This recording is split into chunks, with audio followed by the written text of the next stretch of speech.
Buenas noches, hermanos. Que Dios los bendiga. Me da gusto verlos. Siempre repito lo mismo en la introducción, ¿verdad? Pero es que sí me da gusto verlos. Y pues que Dios nos guíe en este estudio que francamente estoy bien emocionado de compartir, la espiritualidad de Dios. El texto base que hasta ustedes mismos saben, si me acompañan a Juan 4, versículo 24. Juan 4, versículo 24.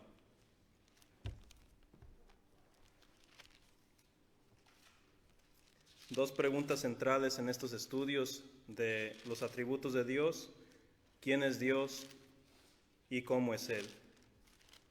Hemos visto que Dios es santo, primeramente, Dios es soberano y Dios es inmutable. Esos atributos, esos tres atributos que hemos estudiado, regulan el resto de sus otros atributos. De hecho, hay una unión, una unicidad en las características de Dios que la Biblia nos enseña. Y si pensamos que la mentalidad o la psicología humana es compleja, porque lo es, hay personas que estudian toda su vida cómo es el cerebro humano, cómo hay una variedad de sentimientos, una variedad de experiencias, de cosas bioquímicas, tanto fisiológicas, etc. Si eso es complicado en el ser humano, solo imagínense al quien creó al ser humano. Es increíble y fascinante poder estudiar quién es Dios y cómo es Él. Y otro atributo tan fundamental, uno que abarca mucho, es que Dios es espíritu. Cristo nos enseña esto. Si hay teólogos quienes han hecho esa distinción o han alistado la espiritualidad de Dios como un atributo de Él, es por este versículo que nos enseña Cristo, que por cierto se enseña en toda la Biblia también, pero que se dice en la manera más directa aquí, en este versículo. Dice así, simplemente dice Cristo: Dios es espíritu, y los que le adoran en espíritu y en verdad es necesario que adoren. Ahora continuaremos hablando de un atributo que encapsula, como dije, a muchos atributos, y esto es su espiritualidad, o aquí como dice la Biblia, que Dios es espíritu. Vamos a hablar un poco sobre lo que significa el hecho de que Dios es espíritu y no otra cosa, o no algo que se pueda comparar con o se pueda asimilar a algo que fue creado en la tierra. El hecho de que Dios sea espíritu lo hace eternamente distinto, tanto en belleza como en naturaleza, como en carácter moral y ético, como lo vimos en su santidad. De hecho, su santidad y su espiritualidad van de la mano también. Todo lo que hemos estudiado, ustedes mismos lo harán ver cómo se recicla todo y cómo cada atributo, como dije en el principio, están unidos.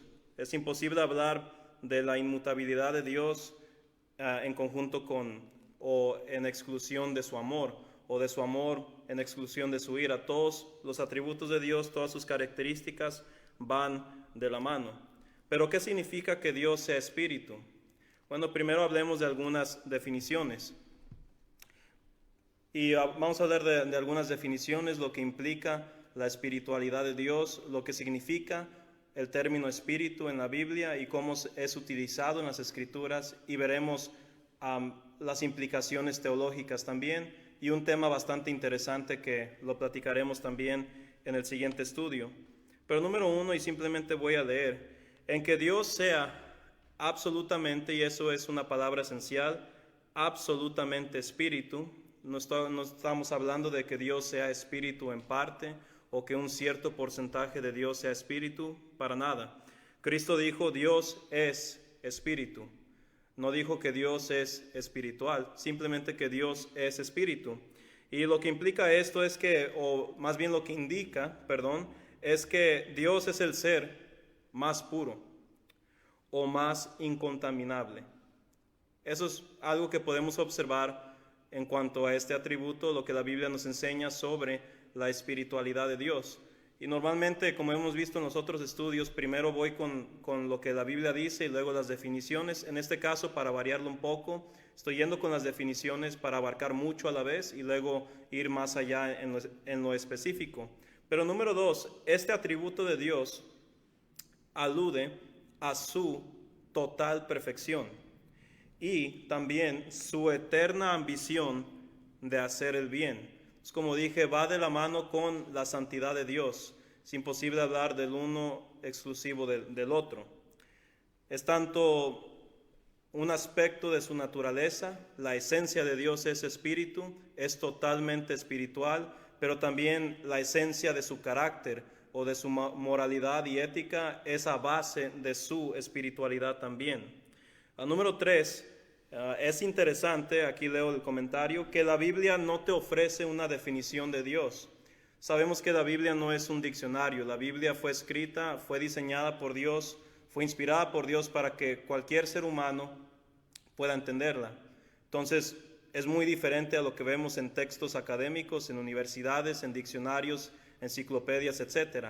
Uno le es otorgado la responsabilidad de parte de Dios de sistematizar todo, de aplicar interpretación correcta, hermenéutica adecuada, para así poder llegar a conclusiones satisfactorias cuando surgen preguntas difíciles, como quién es Dios y cómo es Él, por ejemplo.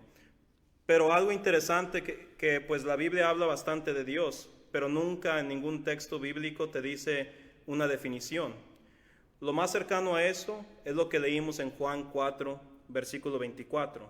Es interesante que la Biblia no te ofrece una definición de Dios, pero como dije, lo más cercano a una definición bíblica sobre quién es Dios es Juan 4, 24, y así nos define Dios de que Dios es espíritu. Y por último, algo básico de lo que tenemos que entender de este atributo es que significa que Dios es inmaterial, o eso es que no tiene un cuerpo físico como nosotros.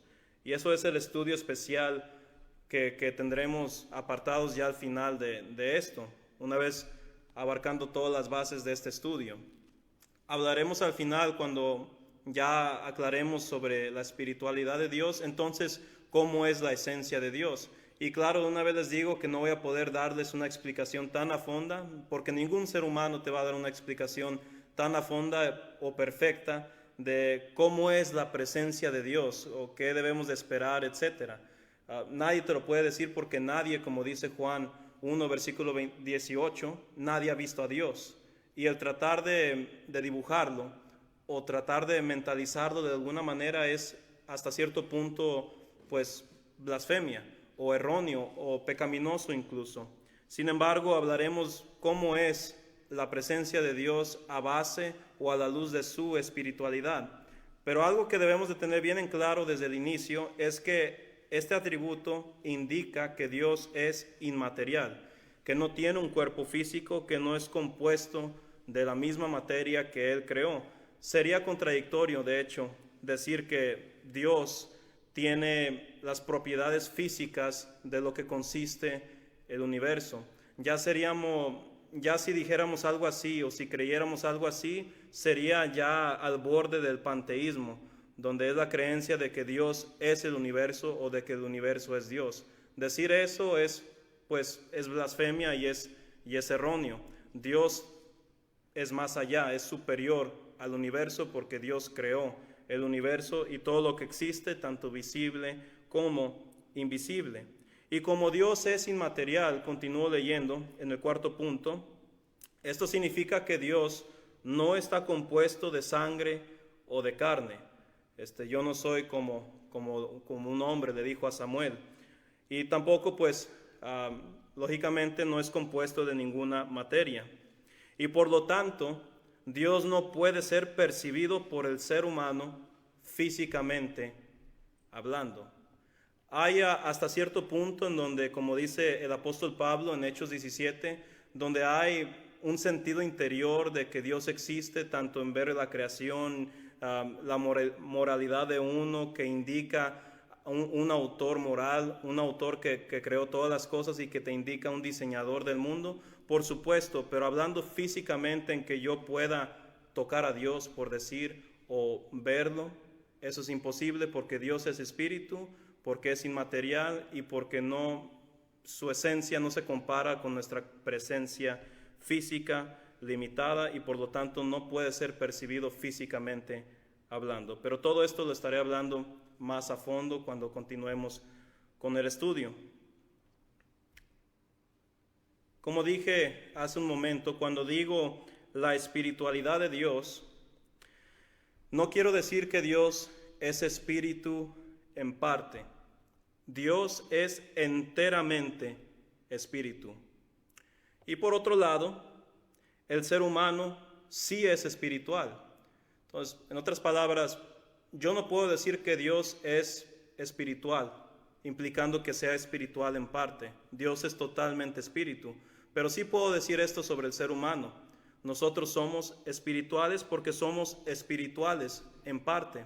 Tenemos una dualidad que Dios nos creó en nuestra naturaleza. Somos compuestos de algo inmaterial como tanto material. Somos físicos como también espirituales, sea si quiere llamar esa parte inmaterial alma o espíritu. Pero Dios es completamente inmaterial, o como algunos dicen, intangible, porque Él es completamente espíritu. Podemos adelantarnos en este estudio y decir confiadamente que no hay mejor manera de existir que el ser completamente espíritu como Dios. Podemos afirmar esto con certeza. En otras palabras, nadie vive mejor que Dios. Nadie existe de una forma que sea más placentera o más gozosa o más perfecta de la manera que Dios existe. Y esto es a base de su total espiritualidad. Nadie existe en una forma superior a Dios porque al ser enteramente espíritu como Dios implica pues por lo menos tres cosas. Número uno, indestructibilidad. Dios no puede ser destruido. Dios no se le puede vencer porque Él es espíritu. Y lo que es totalmente espíritu no se puede destruir. Solo lo material puede ser destruido. Y una vez más, como Dios es inmaterial totalmente, la ventaja de su existencia o de su ser o esencia es que es indestructible. Esto implica también, pues, la ventaja de que Él exista como ese ser absoluto, único, eterno y perfecto, santo, inmutable y soberano y totalmente espíritu, es que es eterno. No puede envejecer Dios, porque solo lo material envejece o se empieza a descomponer o se empieza a destruir lentamente, o como la ciencia dice, pasa por entropía. Y el universo mismo exhibe estas mismas señas. Nosotros exhibimos estas mismas señas. Yo exhibí estas mismas señas cuando noté más canas en mi cabello esta mañana. Y otra parte en cómo Dios existe de la manera más superior que cualquier persona o cualquier objeto de su misma creación es porque su espiritualidad implica omnipresencia también. Dios no puede ser confinado o limitado en una sola parte, en cuanto hablando del espacio, porque solo lo material puede estar en un lugar a la vez. Pero una vez más, Dios es inmaterial y no puede ser confinado en una parte a la vez. Y desde que Él es espíritu, la omnipresencia es aplicable para su estado divino. Muy fascinante esto, y lo mismo se puede hacer con su omnisciencia, con su omnipotencia, etc. Pero tres cosas que quise nomás aclarar aquí, de que Dios existe de la manera suprema o más perfecta, porque su espiritualidad implica indestructibilidad, eternidad y omnipresencia también. Y esto lo hace el ser más perfecto en el sentido más absoluto de la palabra. Y bueno, hemos hablado bastante sobre la base bíblica y teológica de su espiritualidad, pero solo para suplementar nuestro entendimiento, vamos a hablar de la palabra espíritu en sí. ¿Qué significa espíritu según las Sagradas Escrituras? Bueno,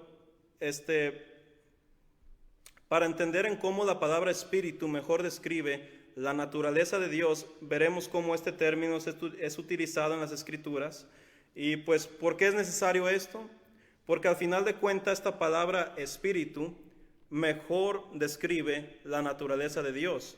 Como dije hace unos momentos, la Biblia no te ofrece una definición de Dios. Sin embargo, Cristo en su declaración de Juan 4:24 enseña que lo más cercano a una definición o lo que mejor describe a Dios es que Dios es espíritu.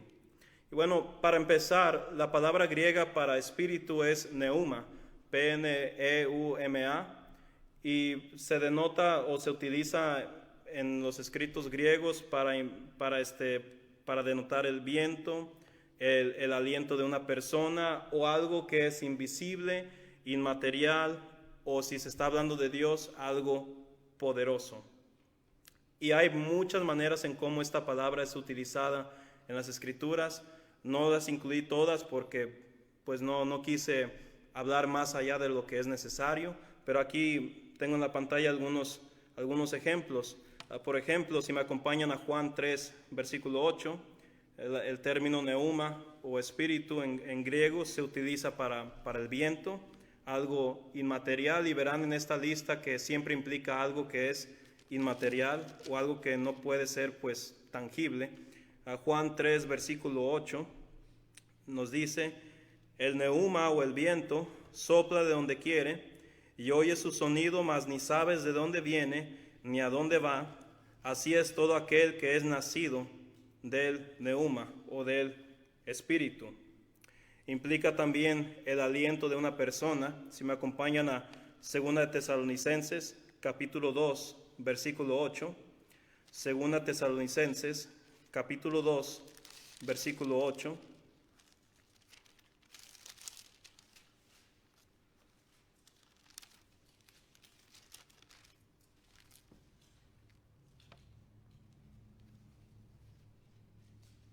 No tenemos el texto griego, ¿verdad? Pero no es necesario para nuestro enfoque porque luego se repite la misma palabra.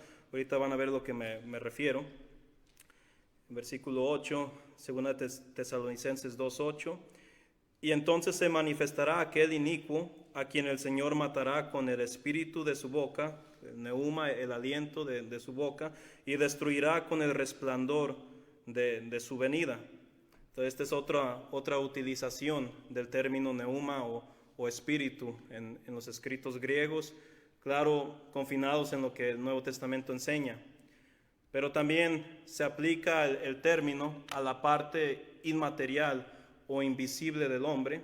Lucas 8:55 es un ejemplo de eso. Si gustan acompañarme, Lucas 8:55. Entonces, espero que al leer estos textos puedan ver las razones del por qué dije lo que dije hace unos momentos sobre la espiritualidad de Dios. Cómo hay base de lo que estoy diciendo, base o fundamento bíblico. Hemos sido muy cautelosos, muy cuidadosos en nuestro lenguaje o expresiones sobre Dios, sobre su esencia, sobre su carácter en estos estudios, y quiero retener eso, quiero tener el mayor respeto posible hacia Dios. Pero Lucas 8:55 es otro ejemplo en cómo neuma alude a algo inmaterial o invisible.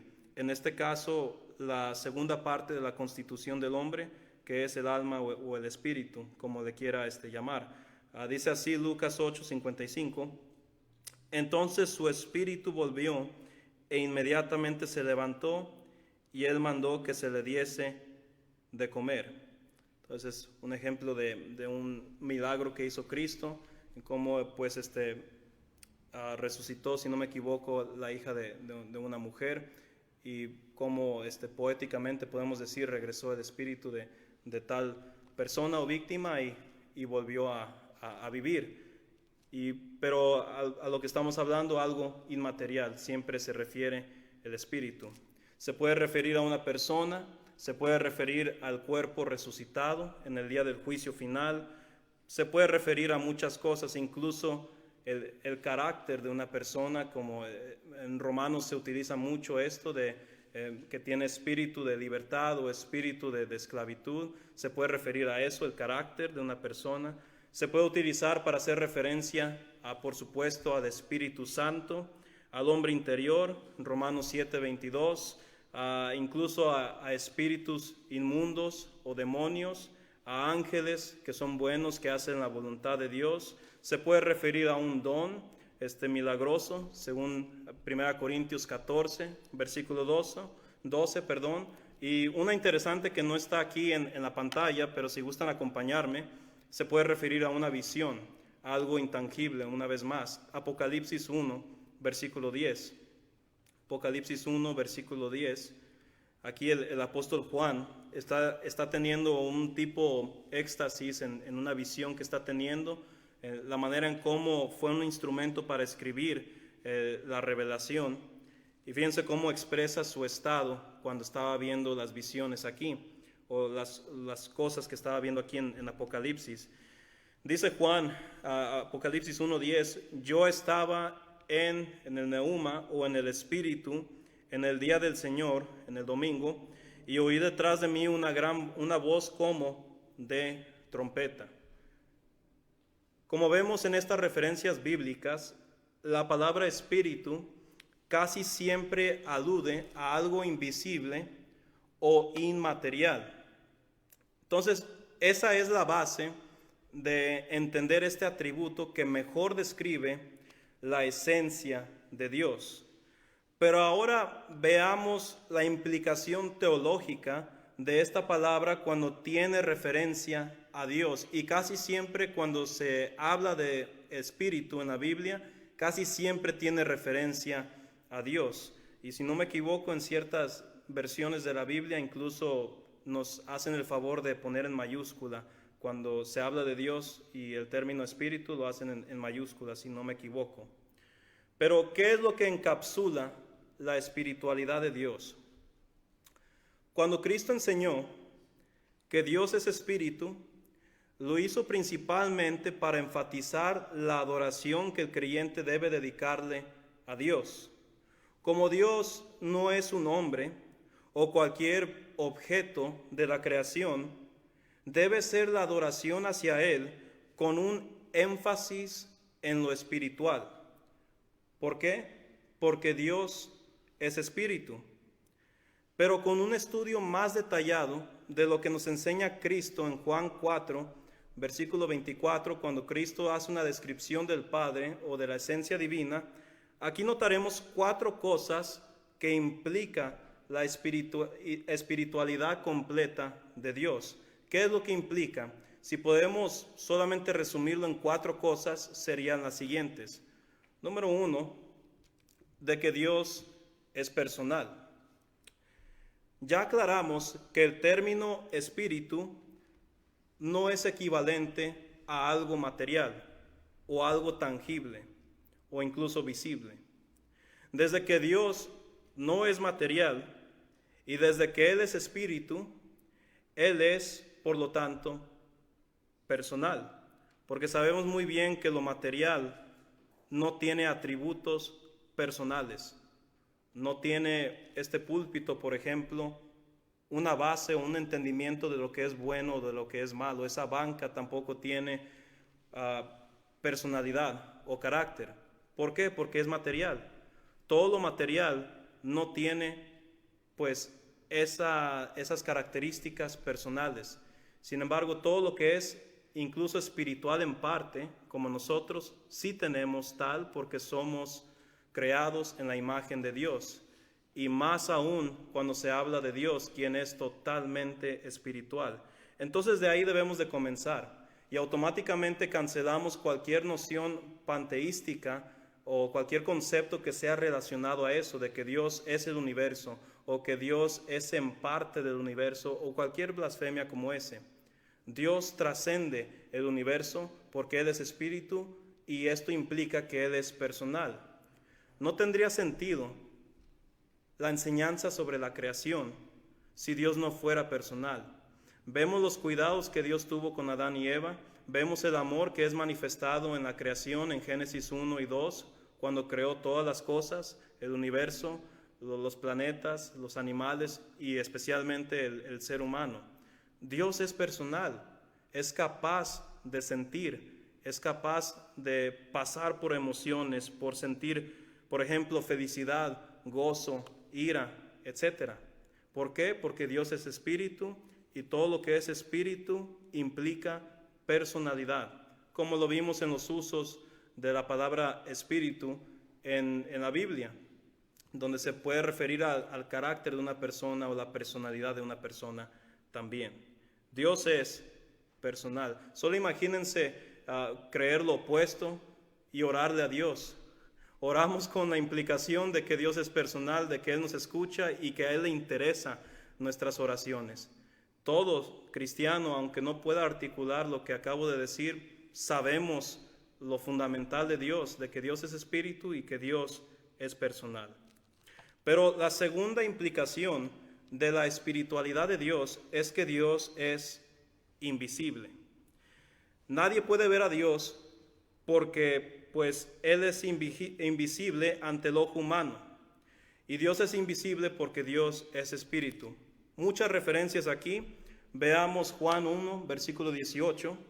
Hice una referencia hace rato, pero para leerlo nomás. Juan 1, versículo 18. Vamos a leer unos textos aquí. Juan 1, 18. Dice así: a Dios nadie le vio jamás. El unigénito Hijo, que está en el seno del Padre, Él le ha dado a conocer. Entonces solamente el Hijo unigénito eterno de Dios, que está esta aproximación porque Él mismo es Dios y comparte esa misma esencia divina, puede revelar quién es Dios porque lo ha visto, lo ha contemplado, porque una vez más, Él es Dios, Él es el Hijo de Dios. Pero cualquier persona en el pasado, presente y futuro, aquí en la tierra, nadie puede decir que ha visto a Dios. Y si tal fuera posible, pues inmediatamente moriría, como muchas veces se describe en el Antiguo Testamento, de que nadie puede ver a Dios y vivir. Pues simplemente su gloria es demasiada, como lo notamos en su santidad. Recuerden esos dos aspectos, su gloriosa santidad, en que es simplemente demasiada esa visión bendecida que puede tener alguien en la creación. Dios, la esencia de Él es de que pues nadie lo puede ver porque es invisible y porque Él es espiritual totalmente, y también sus atributos son invisibles porque constituyen parte de su esencia. Esto lo vemos en Romanos capítulo 1, versículo 20. Romanos 1, versículo 20.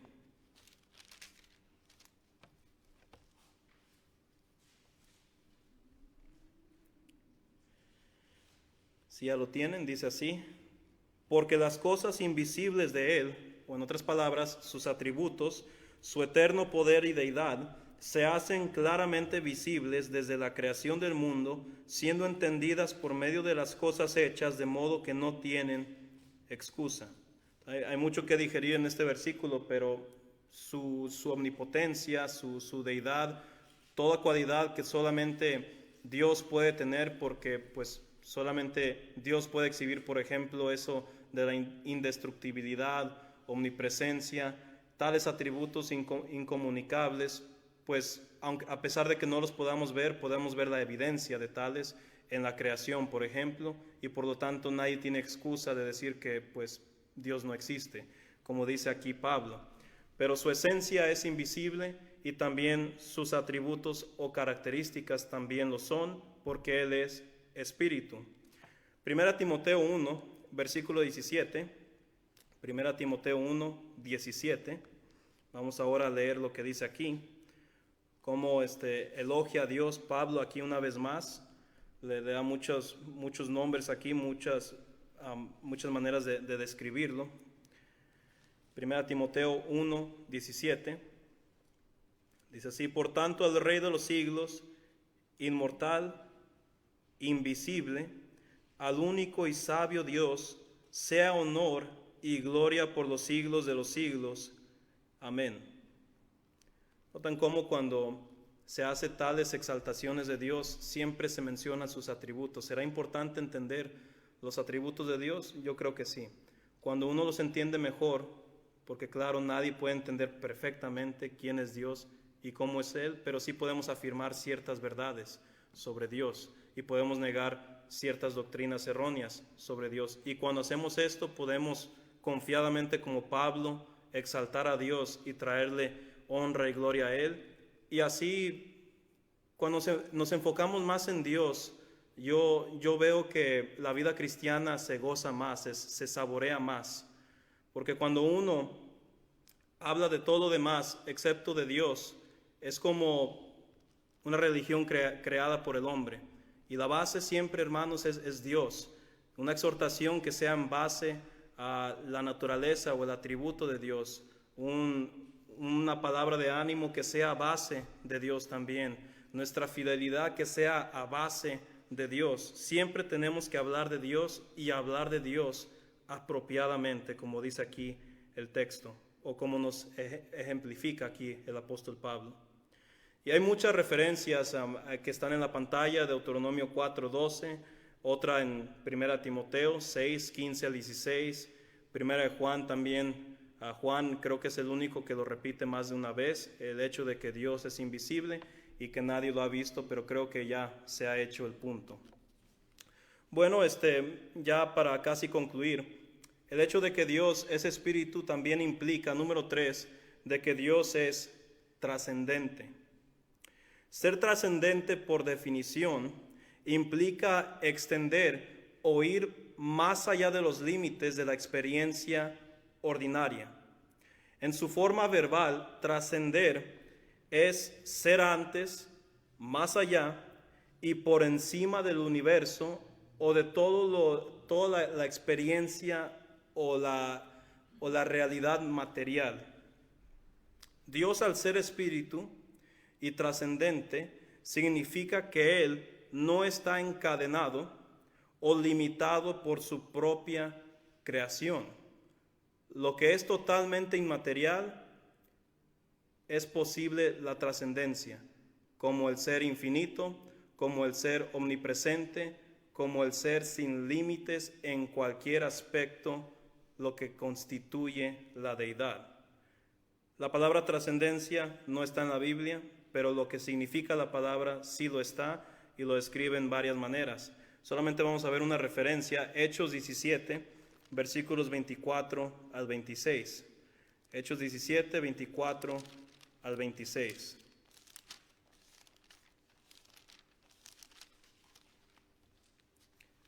Una vez hablando con un hermano, estaba hace como 5 años, le decía, me gusta mucho como su estilo de dar clases, y me decía, sí, nomás me gusta dar como un poco, como un poquito así, un texto aquí, otro texto acá. Dice, hay muchos que dan textos y parecen como balazos. A mí me gustan los balazos, yo doy muchos textos, pero solamente para marcar el fundamento de todo lo que estoy diciendo.